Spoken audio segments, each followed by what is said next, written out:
So what we're going to do in this video is we are going to briefly talk through the pre-lab for the specific heat of an unknown metal. So before we get into the pre-lab questions, I just want to reiterate the importance of reading the background information. So the background information has useful equations and useful information that's going to help you with not only the pre-lab but also the calculations and the post-lab. So if you have not yet, make sure you read through this entire background and highlight important things. So it might be useful to highlight this Q equals MC delta T, how to calculate delta T, as well as additional information about specific heat and why we would use specific heat. This is also where you will find the purpose of the lab. So you're not just told the purpose is to do this. You're going to need to read through the background information and find what the purpose of the lab is. So once you've read through all of this background information, we will go ahead and we will flip to page 2 and look at the pre-lab questions. So the pre-lab questions are giving us some information about a metal and a calorimetry experiment.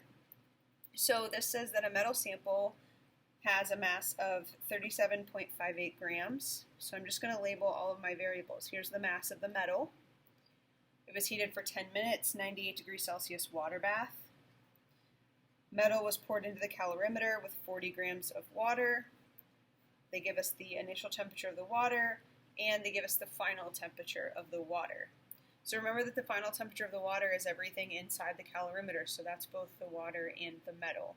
So part A wants to know how much heat in joules was absorbed by the water in the calorimeter. So whenever you are looking at how much heat is absorbed or released, we should be thinking about MC delta T.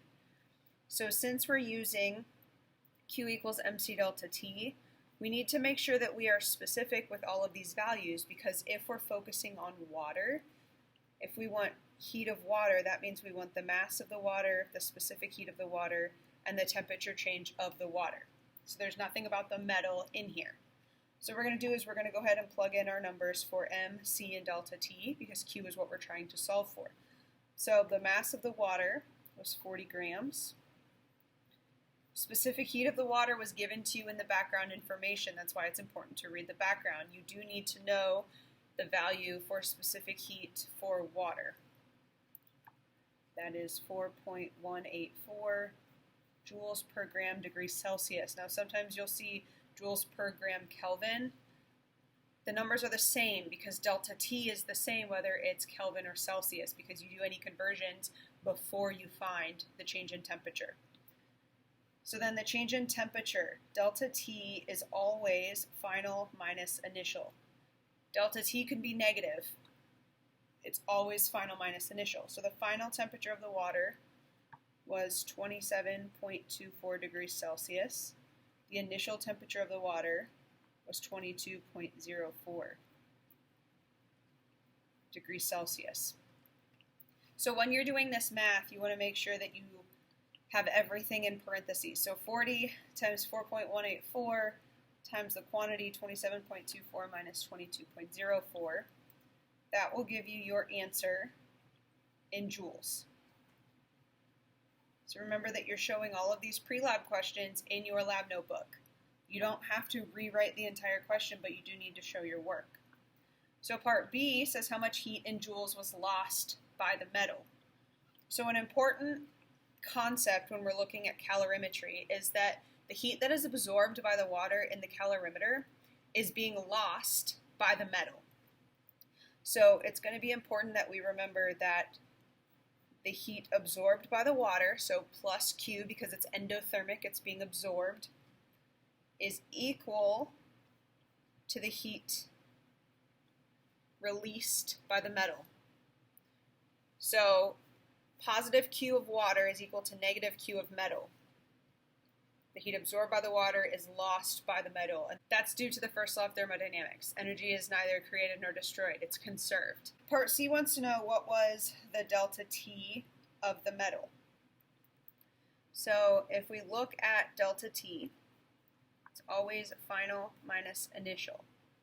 The final temperature of the metal of the metal was the same as the final temperature of the water because they're in the same calorimeter, minus the initial temperature of the metal is the temperature of the hot water bath. We assume that they reach thermal equilibrium.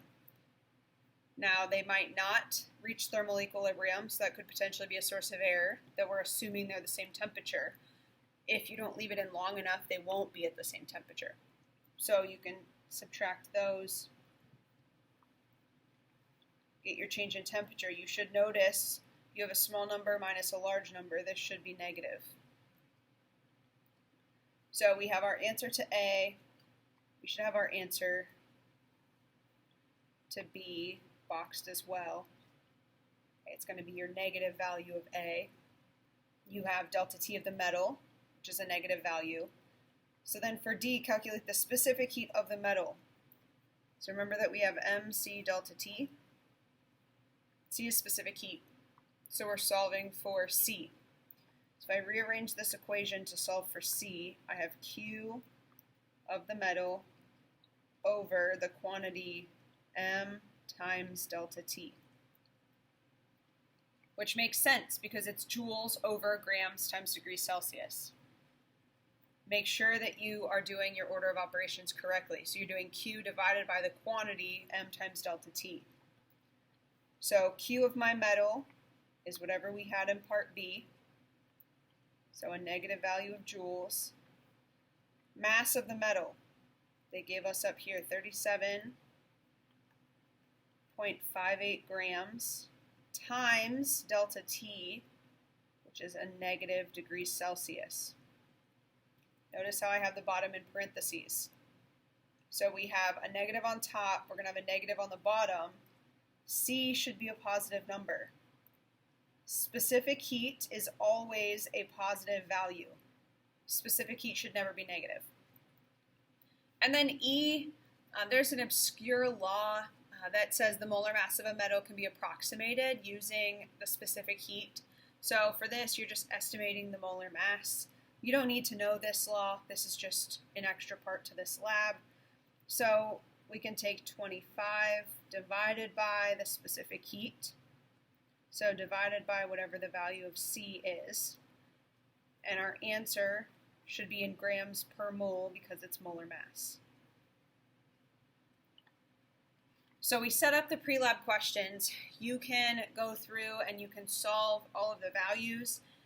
The pre-lab questions are really important because these are the same equations that you're going to be using for the post-lab. So it's going to be important that you understand how to do these pre-lab questions because although the values will be different for the post-lab, for the calculations, the process will be the same.